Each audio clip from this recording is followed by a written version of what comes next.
안녕하십니까? 오늘은 하나님의 외침이 들리십니까? 라는 제목을 통해 하나님 말씀을 함께 나누고자 합니다. 하나님 말씀 아모스 1장 1절에서 2절 말씀입니다. 우리 다 함께 봉독하도록 하겠습니다. 시작. 유다 왕 우시야의 시대 곧 이스라엘 왕 요아스의 아들 여로보암의 시대 지진 전 2년에 드고와 목자 중 아모스가 이스라엘에 대하여 이상으로 받은 말씀이라. 그가 이르되 여호와께서 시온에서 부르짖으시며 예루살렘에서부터 소리를 내리시니 목자의 초장이 마르고 갈멜산 꼭대기가 마르리로다. 아멘. 우리는 계속해서 이 소선지서를 함께 보고 있습니다. 근데 오늘부터는 이 아모스를 함께 묵상하려고 합니다. 이 아모스 선지자는 호세아와 같은 시절에 이 말씀을 선포했던 선지자입니다. 우리가 호세아를 보면서 느꼈던 점이 무엇이었습니까? 우리를 향하신 여전하신 그 하나님의 사랑에 대해서 변함없는 그분의 사랑에 대해서 깊이 느낄 수 있었습니다. 그런데 이런 호세아와 다르게 아모스는 하나님의 공의를 더 많이 선포했던 선지자입니다. 사실 이 하나님의 사랑과 공의는 뗄 수 없는 관계입니다. 뗄 수 없는 하나님의 속성입니다. 하나님께서 우리를 사랑으로 바라보십니다. 언제나 사랑으로 그렇게 바라보십니다. 그런데 우리는 그 사랑을 항상 거역하고 배신합니다.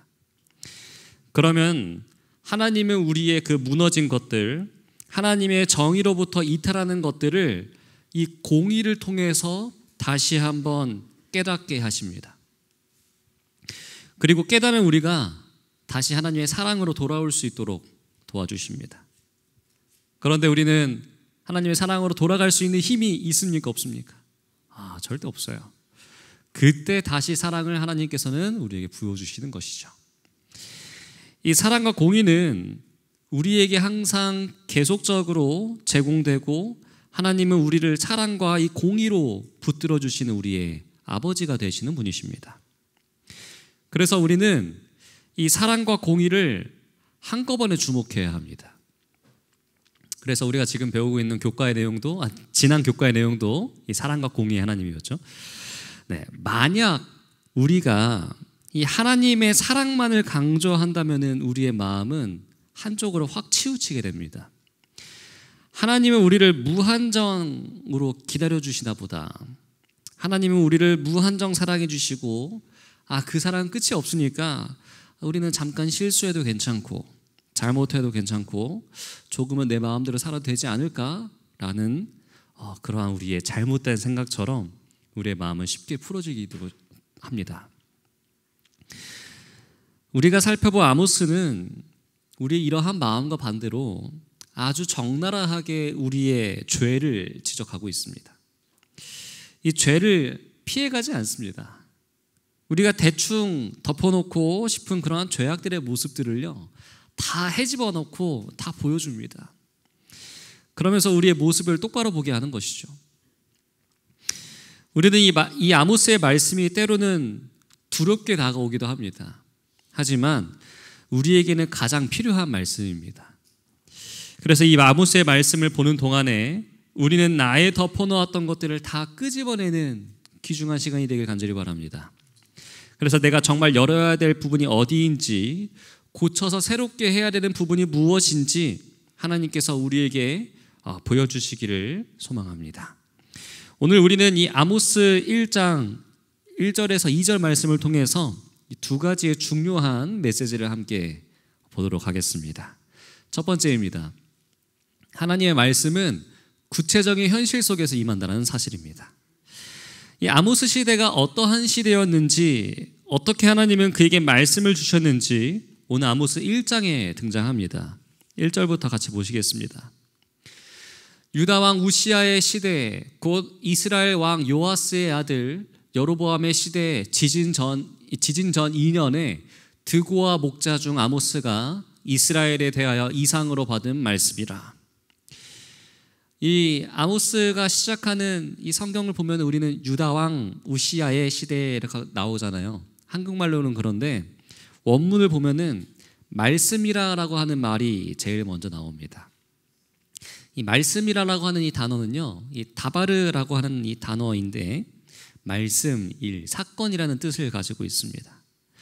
말씀, 사건, 즉 하나님의 말씀은 사건이라고 아예 딱 못 박아두고 이야기를 시작합니다. 왜냐하면 하나님의 말씀은 이미 하나님의 계획 가운데서 이루어지고 있는 일들이기 때문에 그렇습니다. 그래서 우리가 하나님의 말씀을 받을 때에는 이 말씀이 앞으로 이루어질 말씀이니까 조심해라, 주의해라 라는 그러한 그냥 경고의 말씀으로 그치는 것이 아니라 이것은 반드시 이루어지고 이미 하나님의 계획 안에서 이루어졌다라는 것을 우리는 깨달은 채로 하나님의 말씀을 받아들여야 합니다. 그러니까 이 말씀이 이루어질 수도 있고 이루어지지 않을 수 있는 하나의 경고의 이야기라고 생각하면 절대 안 된다는 것이겠죠. 이미 하나님의 계획 가운데 이루어졌다. 그래서 이 말씀은 우리에게 실제로 주어지는 사건으로 받아들이는 것이 맞다라고 우리는 생각해야 한다는 것입니다. 그래서 이 아모스는 말씀이다, 사건이다 라고 말씀이 시작되는데 그 어떠한 말씀인가 하면은 아모스가 받은 말씀이라고 시작합니다. 이 아모스라는 이 선지자의 이름의 뜻은 짐을 지다, 짐을 운반하다라는 뜻을 갖고 있는 이름입니다. 우리가 이름에서 알 수 있듯이 이 아모스는 고위에 있는 고급적인 사람이었을까요? 아니었을까요? 그렇지가 않았습니다. 아모스는 현장의 사람이었습니다. 짐을 드는 자, 짐을 옮기는 자. 이 이름은 고위층에 쓰이는 이름이 아닙니다. 이 다른 선지자들처럼 하나님은 구원이시다, 하나님이 도우신다, 하나님이 심판하신다 이러한 이름이 아니었습니다. 짐을 옮기는 자, 즉 그는 현장의 사람이었고 현실의 사람이었습니다. 이 종교 지도층도 아니었고요.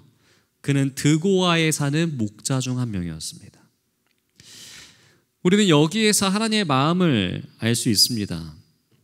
하나님이 지금 얼마나 이 이스라엘과 유다 땅 가운데 이 종교 지도자들에게 지치셨으면은 또 얼마나 이 땅에 더 이상 종교의 희망이 없다라고 생각하셨으면은 이 짐을 드는 자 이 아모스를 부르셨을까요? 선지자의 그룹도 아닙니다. 율법이나 하나님의 법에 능통한 자도 아닙니다. 성전에서 말씀을 전하던 자도 아니었습니다. 드고아라고 하는 시골에서 양을 치는 목자였습니다. 이 당시 우시야와 여로보암의 시대가 어떠한 시대인지 또 어떠한 때인지 잘 알려주고 있는 내용이 1절인데요. 이 우시야라고 하는 이 왕은 초반에는 하나님을 잘 섬기고 경제적으로도 아주 치세를 잘했던 왕이었습니다. 그런데 말년에 그는 교만에 빠져서 자기 마음대로 분향을 하다가 결국은 나병에 걸려 죽은 왕이었습니다. 그리고 이 당시 이스라엘의 왕 여로보암 2세는 우리가 이전 호세아의 말씀을 통해 보았던 그 시대의 왕입니다. 이 때가 얼마나 전성기였는지 우리가 그 지도를 통해서 다시 볼 수 있는데 가장 솔로몬 그 다음으로 번영했던 시대였습니다. 그 전까지는 이 북쪽에서 이 아람이 계속 쳐들어와 가지고 아주 힘이 들었던 시대였는데 그 아람을 아수르가 이제 물리쳐 주었고 더 이상 괴롭힘이 당하지 않았던 때였습니다. 또 그리고 이 아수르도 힘이 빠져 있던 시대였고 남쪽에 애굽도 있죠. 이 애굽도 내부의 문제 때문에 힘이 많이 약해져 있던 상황이었습니다. 그러니까 이스라엘을 압박할 수 있는 나라가 아무 데도 없었던 그러한 때였어요. 그 와중에 점점 이 경제는 발전해 나갔고 그래서 가장 경제적으로 탑을 찍었던 시기가 바로 이 여로보암 2세 때였습니다. 그런데 이 경제적으로도 탑을 찍으면 감사하면서 하나님께 나와서 예배를 드렸는가? 그건 또 아니었습니다. 종교와 예배는 형식에 치우치게 되었고 사람들이 하나님보다 돈에 마음을 두었던 때였습니다. 이 돈이 너무 좋으니까요, 이 돈은 버는데 모든 마음을 쏟기 시작합니다. 그래서 결국은 이 빈부격차가 엄청나게 심각해졌고, 부자들은 가난한 자들을 압제하고, 한 민족 가운데서도 사람이 사고 파는 노예제도가 생기게 되었던 때였습니다. 그리고 인신매매도 아주 자연스럽게 일어나던 때였습니다. 그래서 하나님은 이러한 때에 말씀을 전할 자를 찾으셨는데, 아쉽게도 이 선지자의 그룹 가운데서도 말씀을 대언할 수 있는 사람이 없는 것입니다. 왜냐하면 이 종교적으로 아주 타락했던 시기였기 때문이죠. 이 시대의 타락은 종교의 타락으로 가져오게 되었습니다. 또 동시에 이 시대의 타락은 종교의 타락으로 시작되었습니다. 이 말이 좋아서 신정국가이죠. 근데 신정국가가 타락하게 되면은 종교는 이 모든 사회의 타락을 다 앞장서게 됩니다. 역사적으로 보면은 인간을 가장 압제했던 것은 이 인간의 정치가 아니었습니다. 그것은 사회제도도 아니었고요, 어찌 보면은 종교였습니다. 하나님이 말씀하셨다. 이 말씀에는 누구도 토를 달 수 있는 사람이 아무도 없기 때문에 그렇죠. 그러니까 하나님이 나에게는 불을 주었는데 너에게는 주지 않았어 라고 이렇게 얘기를 해버리면은 아무도 말할 수가 없게 되는 것입니다. 하나님이 저 사람들 편이라는데, 저 종교 지도자들 편이라는데, 우리 편이 아니라는데 거기에다 대고 무슨 말을 합니까? 할 수가 없는 것이죠. 그래서 모든 종교 지도자들이 이 가난한 자들을 버리고 돈의 편에 섰을 때, 힘의 편에 섰을 때 하나님께서 하신 방법은 이 목자 가운데 한 명을 세우신 것이었습니다. 그리고 오늘 말씀을 보면은 이 이스라엘에 대하여 이상으로 받은 말씀이라고 했습니다. 이 북이스라엘에게 선포하신 이 말씀인데, 정작 아모스는요, 북이스라엘 사람이 아니었습니다. 남방 유다 사람이었습니다. 이 드고아는 예루살렘에서 20km 남쪽으로 떨어져 있는 시골 마을입니다. 북이스라엘에는 하나님의 말씀을 받을 자가 없었다는 뜻이겠죠. 그래서 아모스는 자기의 이름처럼 자기가 사실은 질 필요가 없는 짐을 북이스라엘에게 선포할 그 말씀의 짐을 지고 남쪽에서 북으로 올라갔던 하나님의 짐을 졌던 선지자였습니다. 우리 사랑하는 성도 여러분, 이것이 오늘날 어찌 보면은 우리가 해야 할 일인지도 모르겠습니다. 세상 사람들은 이 여로보암의 시대처럼 경제적으로는 가장 부유한 시대에 살고 있습니다. 먹는 것, 입는 것, 누리는 것 다 해결된 세상입니다. 요즘 경기가 좋지 않은 것도 사실입니다. 그런데 여전히 많은 사람들이 전 세계를 향해서 여행을 떠내고 있고요, 또 얼마나 많은 사람들이 지금 이 시간에, 이 밤에 유흥과 한락을 위해서 밖으로 돌아다니고 있습니까? 또 새벽마다 택배차들이 전국을 다 돌아다니고 있습니다. 이 나라의 혼란스러운 상황 때문에 이 경기가 안 좋아진 것은 분명한 사실이지만 나라가 완전히 망한 것도 아닙니다. 아주 부유한 때에 살아가고 있습니다. 그런데 왜 이렇게 사회는 각박한 것일까요? 왜 이렇게 살기 어려운 것일까요? 왜 그토록 부유한 이 시대에 정신병, 우울증이 가장 많은 시대로서 이렇게 바뀌게 된 것일까요? 그것은 바로 경제적인 것이 우리를 행복하게 할 수 없기 때문입니다. 물질의 만족이 우리를 만족 가운데로 이끌 수 없다는 것을 우리는 이 시대에 더 선명하게 바라보고 있습니다. 이러한 때에 더 이상 물질이 아니라, 더 이상 먹고 사는 문제가 아니라 정말 하나님의 말씀, 하나님의 편으로 돌아야 한다는 그러한 부담스럽지만 그러나 반드시 전해야 되는 하나님의 마음을 선포해야 할 자, 그 짐을 질 자가 누구냐 하는 것이죠. 짐을 지는 자, 짐을 옮기는 자. 오늘날의 아모스는 바로 우리들입니다. 그래서 먼저 내가 내 자신에게 먹을 것, 마실 것, 입을 것, 살 것, 이 의식주의 문제가 아니라 마치 내 인생의 전부인 것처럼 착각하고 살아가는 우리에게 하나님은 이 말씀을 짐을 지어라 라고 말씀하고 계시는 것입니다. 우리 스스로가 아모스가 되어서 이 깨어있지 못한 우리 자신에게 하나님의 말씀의 짐을 져야 합니다. 그래서 내가 이 말씀의 깨우침을 받고 그 다음에는 이 말씀의 짐을 지고 우리의 가족들에게 나아가야 되고 이웃들에게 가고 이 세상을 향해 달려가야 합니다. 그래서 하나님 없이 하나님을 등지고 하나님 아닌 것들로 만족을 누리는 이 시대에 우리가 말씀의 짐을 져야만 하는 것이죠. 각시대대쟁투 606페이지에는 다음과 같이 나와 있습니다. 하나님은 때때로 인류 가운데서 지혜롭고 학식이 있는 자들을 택하신다. 그러나 그분은 또한 평범한 사람들을 사용하셔서 그분의 목적을 이루신다. 겸손한 자는 그분의 손에 강력한 도구가 된다. 아모스는 드고아에 사는 목자, 정말 이름도 잘 알 수 없는 짐을 지는 자였습니다. 아주 평범한 사람 중 한 명이었습니다. 그런데 우리는 아모스처럼요, 우리도 평범한 삶의 자리에서 부르심을 받을 수 있습니다. 그렇다면 과연 하나님께서 나에게 말씀하신다면은 나는 그 음성을 듣고 반응할 준비가 되어 있습니까?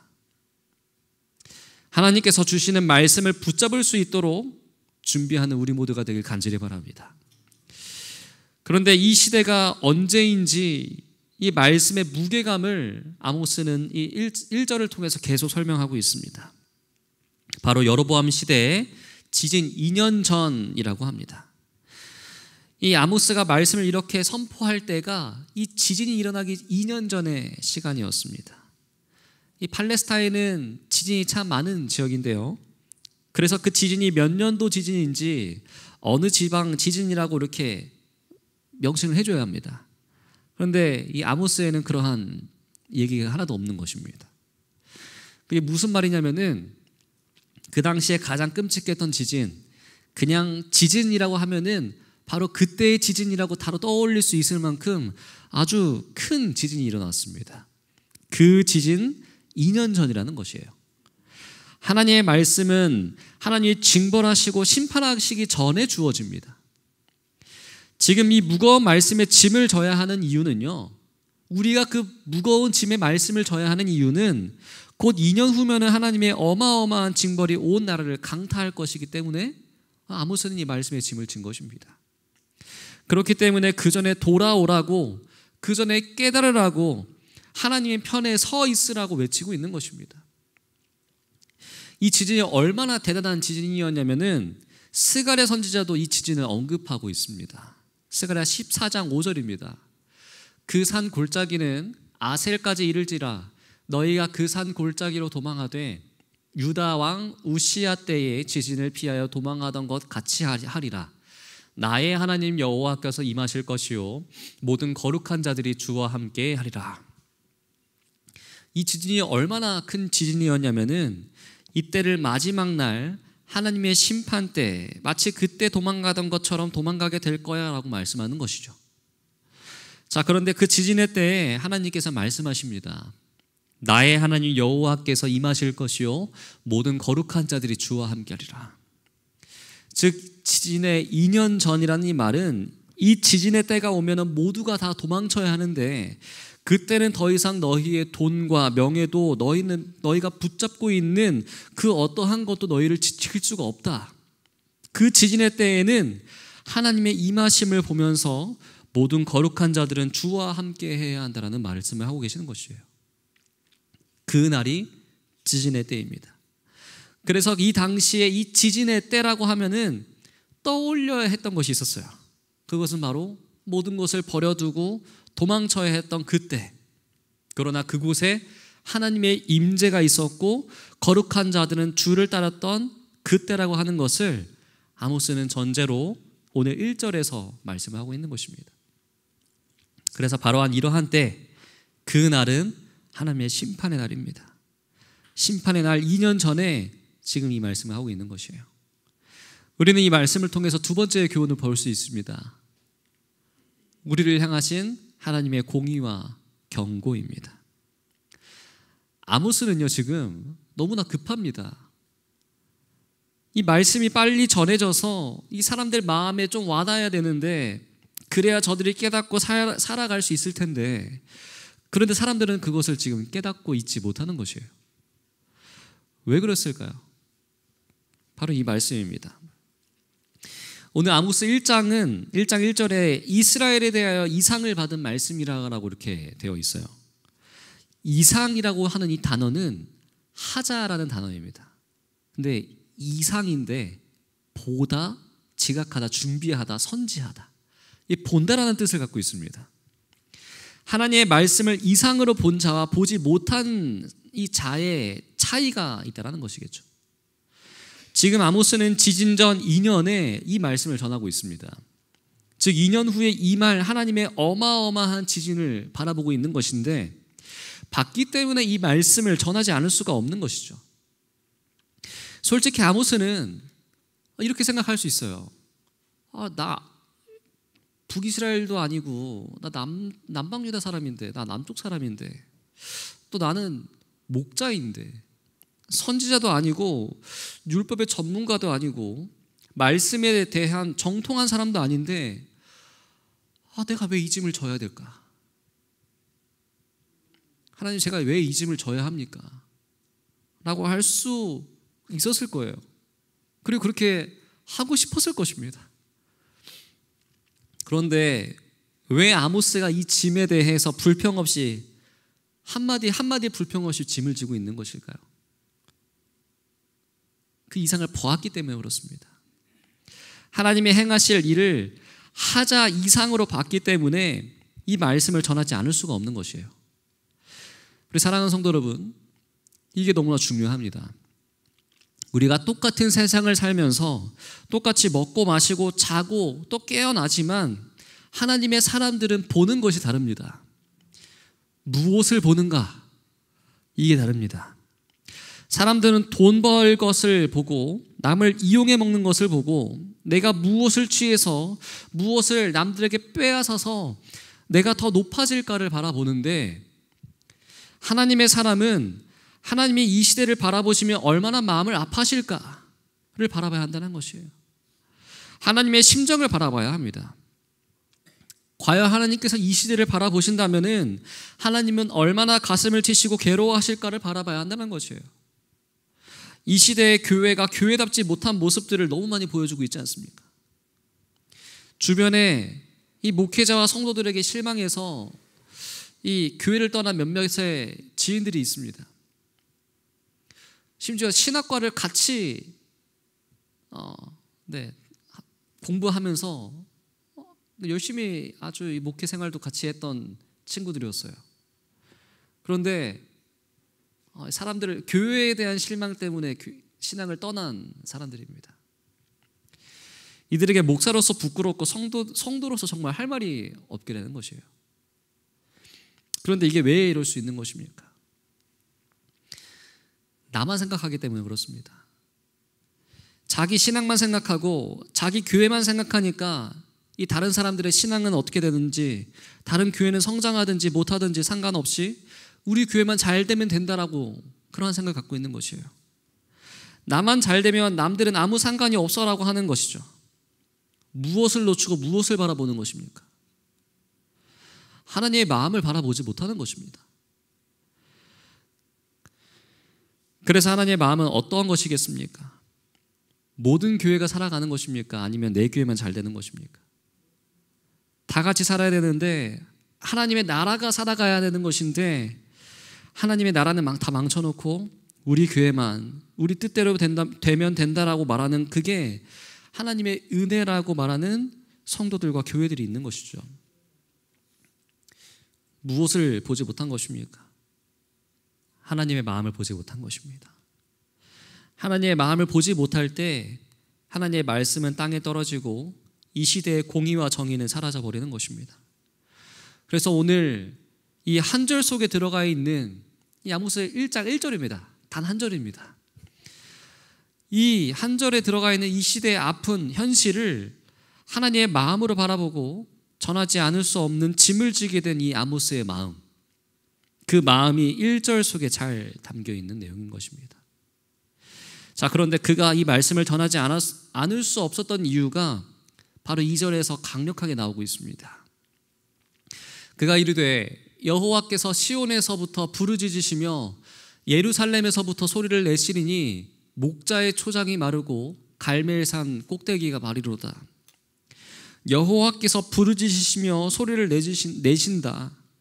여기에서 부르짖다라는 이 단어는 샤아그라는 단어인데, 이 단어는 사실 사람에게 쓰이는 단어가 아닙니다. 인물에게 쓰이는 단어가 아닙니다. 원래는 짐승들, 특별히 사자에게 쓰이는 단어입니다. 이 사자가 먹이를 앞에 놓고 이 먹이를 덮칠 때 내는 소리, 으르렁 하는 그 소리가 바로 이 샤그입니다. 그러니까 이 어디서 이 사자가 으르렁거리고 있나 보다라고 그냥 생각하고 사자가 있나 보네 라고 생각할 수 있는 그런 소리가 아니고요, 내 앞에 목도해가지고 지금 사자가 이 사냥하는 동물을 앞에 두고 그 소리로 기절시킬 만큼 이 공포에 질리게 하는 소리가 이 샤그입니다. 이 시온은 하나님의 성전이 있는 곳이죠. 하나님의 임재가 있는 예루살렘의 중심부터 하나님이 지금 참을 수 없는 이 포효를 하시면서 이 사자처럼 부르짖고 계시다는 사실입니다. 왜냐하면 이 시대가 하나님의 백성이, 하나님의 교회가 하나님을 떠났기 때문에 이제는 그들에게 더 이상 사랑하고 그들을 받아주고 그들을 이해하는 하나님이 아니라 그 앞에 마치 먹이를 두고 덮치는 사자가 되어서 포효하고 계시다는 것이에요. 이것이 아모스에 나오는 하나님이십니다. 아모스가 전하는 하나님은 먹이를 향해 덮쳐오는 하나님, 큰 소리를 내시면서 그 앞에는 먹이를 기절시키시는 하나님이십니다. 그 하나님이 이렇게 부르짖고 있기 때문에 내가 전하지 않을 수가 없다는 것이죠. 하나님이 그 백성들을 집어삼킬 듯이 소리를 내시는데 과연 내가 이 짐을 지지 않을 수 있겠는가? 이 말씀이 아모스 3장 8절에는 아주 선명하게 기록되어 있습니다. 이 말씀이 아모스를 대표하는 말씀 가운데 하나입니다. 사자가 부르짖은즉 누가 두려워하지 아니하겠느냐? 주 여호와께서 말씀하신즉 누가 예언하지 아니하겠느냐? 이처럼 주 여호와께서 지금 말씀하고 계시는데 누가 예언하지 않겠느냐? 나라도 해야 되지 않을까? 나라도 이 말씀에 반응해야 되지 않을까? 나라도 이 말씀대로 살아야 되지 않겠느냐라고 하는 것이 아모스가 하나님의 말씀을 들고 나선 이유입니다. 우리 사랑하는 성도 여러분, 이 시대에도 하나님은 이 시대를 향해서 부르짖고 계십니다. 하나님은 지금 이 시대를 바라보면서 더 이상 참을 수가 없다, 내가 이 시대를 집어삼켜버리겠다, 사자처럼 하나님은 포효하고 계십니다. 그러면 어떠한 일이 벌어지겠습니까? 2절입니다. 목자의 초장이 마르고 갈멜산 꼭대기가 마르리로다. 목자의 초장이 말라버렸습니다. 더 이상 목자로 일할 의미가 없어지게 된 것이에요. 시대의 죄악이 너무 가득 차서 이제는 하나님의 때가 눈앞에까지 다가온 것입니다. 그래서 목자인 아모스는 말라버린 초장에서 하나님의 말씀을 들고 일어섭니다. 그리고 그 말씀이 되도록 자신의 인생을 다 바칩니다. 갈멜산 꼭대기는 북이스라엘입니다. 목자의 초장은 남유다입니다. 유다도 마르고 북이스라엘도 마르고 그리고 더 이상 양떼가 처지는 초장도 마르고 모든 것이 다 마를 것이다. 가장 풍족하다고 하는 너희들은 다 말라버릴 것이다. 하나님의 정의가 메말라버린 시대, 말씀이 사라진 시대에 더 이상 희망이 없다는 것이죠. 선지자왕 276페이지입니다. 하나님은 그분의 심판으로서 경고하심으로 백성이 회개하도록 촉구하신다. 그분은 기꺼이 긍휼을 베푸시려 한다. 정말 두려운 하나님의 경고의 심판의 말씀입니다. 그런데 하나님의 심판의 외침은 저주가 아니라 경고이며 사랑의 초청입니다. 오늘 그분의 경고에 응답해야 합니다. 오늘날 우리 삶 가운데 무엇을 바라보고 계십니까? 그냥 잘 되고 먹고 살만한 것을 살만하고 괜찮은 것을 바라보고 계십니까? 우리 교회는 괜찮으니까, 우리 집은 괜찮으니까, 우리의 아이들은 괜찮으니까를 바라보십니까? 그러면 안 됩니다. 벌써 우리의 마음에는 무감각이 들어와 있고 우리의 마음에는 시대를 바라보지 못하는 가려져 버린 그러한 눈, 가려져 버린 마음이 자리하고 있습니다. 이때 우리가 포유하시는 하나님을 바라보게 되시길 간절히 바랍니다. 하나님의 이름과 영광이 가려지고 하나님의 뜻이 사라지고 인간의 욕심만 판을 치는 이 시대를 바라보면서 먼저 우리가 회개할 수 있게 되기를 간절히 바랍니다. 그래서 내가 짐을 지는 이 아모스의 마음으로, 짐을 옮기는 마음으로 내 마음속에 있는 죄와 허물을 먼저 하나님께 아뢰고 우리가 먼저 회개하는 우리가 되길 간절히 바랍니다. 그리고 이 시대 가운데 하나님이 어떠한 말씀을 주시는가, 어떠한 마음을 주시는가, 우리가 어떻게 깨달아야 될까, 우리가 아모스의 말씀을 통해서 하나님 앞에 다시 한번 묻고 하나님을 붙들어 나가는 우리가 되길 바라면서 오늘 말씀 마치도록 하겠습니다.